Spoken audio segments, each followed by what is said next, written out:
Hi there, it's Jen from modernmedicinelady.com and the Empathic Woman System, and the word of the day is love. So I saw a question in a community that I'm part of earlier that was essentially, as an empath, can I love a narcissist enough to heal them and to change them? Fortunately, the answer was a resounding no, and if I was going to give my answer with one word, it would also be no. However, I've been thinking a lot about it all day, and I think it's a really complicated thing. And if I was going to give an answer in many ways, my answer would really be no, but. So first of all, I wanted to say that it had me thinking about what it's like to be a young empath and how, especially when we're younger and we're not necessarily able to fully understand what it means to be like this, we can often sense the truth of what's going on underneath the surface for somebody. We can sense their pain. We can sense their history. We can sense the wounds they've been through. And we often can understand why they're acting out and why they're doing the things that they're doing. As well as we can sense their light and we can sense the love that is within them and the longing within them. So a lot of times what I did when I was younger was that I would acknowledge or feel the love coming from somebody that was not being expressed necessarily consciously, and I would rely on that was what I was banking on, instead of banking on the words and the actions and the behaviors.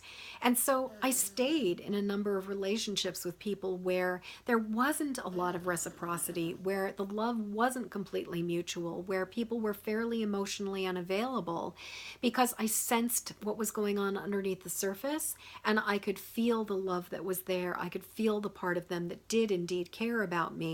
And as a result, it was like I waited for them to come around.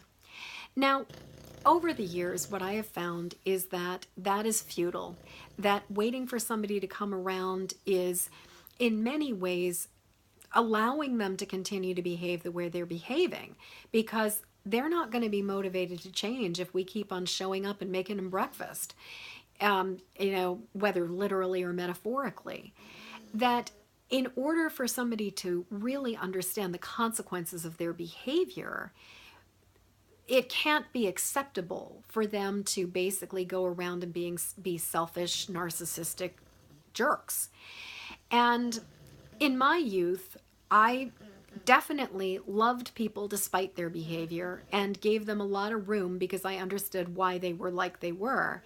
But it never worked. It never fixed the situation. And all it did was drain me and get me to a point where I just got sick and tired of being sick and tired. So over time, I've come to understand that the bottom line is that nobody changes until they want to change. Nobody is going to be motivated to change if we just keep on letting them do what they're doing and not holding them accountable. So I guess what I would say is, as I think about this a lot, yes, love has the capacity to help somebody to change, but love is not allowing them to walk all over you. And love is not tolerating their bad behavior. And love is not just giving them all kinds of support and sympathy and understanding when they're basically wounded and acting out. Love, real love, is having the willingness to hold them accountable. And real love is being willing to walk away and say, I'm not going to tolerate this because I love myself enough to know that this is not okay.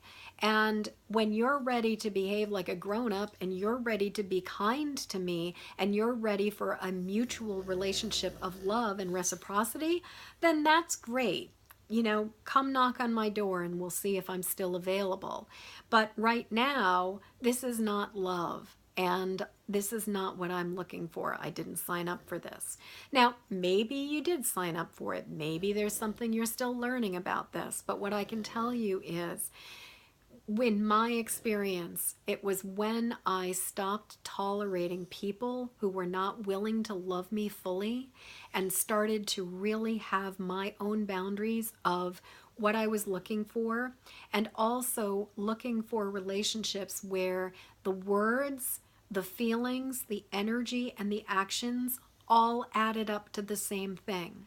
That the equation was complete and love was in all of those components and not just in the hidden part that I sensed was beneath the surface that I could imagine maybe one day would happen.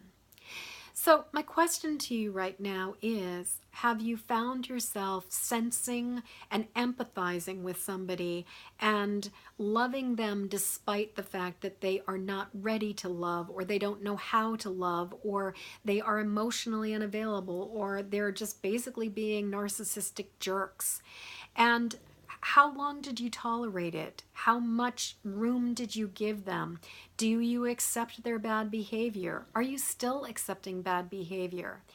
And would you be open to considering that the even more loving thing that we can do for ourselves and for them is to actually hold them accountable for their behavior, as well as acknowledge all of the pain that they've been through?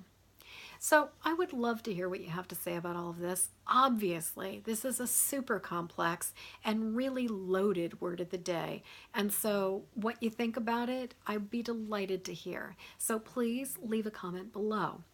And until next word of the day, I am wishing you peace, I am wishing you ease, and I am wishing you a depth of love that allows you to know what you deserve and want, and to walk away when it is not working for you, and also to love somebody enough to hold them accountable when their behavior is not acceptable. So,